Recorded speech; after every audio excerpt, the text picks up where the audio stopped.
let's talk economic news as if you haven't heard it enough this week. So let's get into it. Retail sales, probably in your headlines today, came in at plus 3%.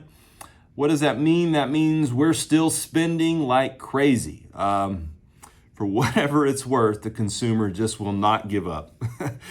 Just keep spending and keep spending. So retail sales incorporates restaurants and department stores and online and all that stuff. And man, we haven't slowed down a bit. So the Fed's got that to worry about. Now, I am going to caveat the retail sales number just slightly and say that that is not an inflation-adjusted number. That's pre-inflation. So some economists would argue it's not as bad as it looks. But here's what I think the Fed's going to argue. I think if they could send everybody a letter in the United States, it would say, hey, stop buying everything all the time or we're never going to get out of this problem. So consumer, congratulations. You've remained strong through this entire process and we have not slowed down. That can be good and bad news, but that's the truth. The inflationary number came in at 6.4%. June 2021, it was at 9.1%. So we're still declining, but the bad news is it did not meet economists' expectation. They thought it would be 6.1. So if you're following all these numbers with me, good for you. But it was at 6.1% is what the expectation was. It came in at 6.4. Again, why? We won't stop spending. That's why. The consumer just keeps going.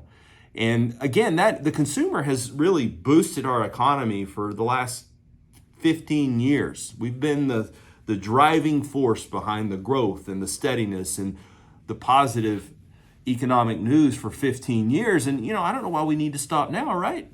So we're not. So we're just going right along, blasting right through this inflationary problem.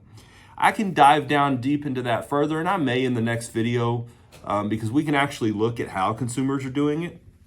And sometimes that's not good, kind of scary. Think credit cards. But, so what is the Fed signaling? The Fed is signaling a disinflationary process has begun.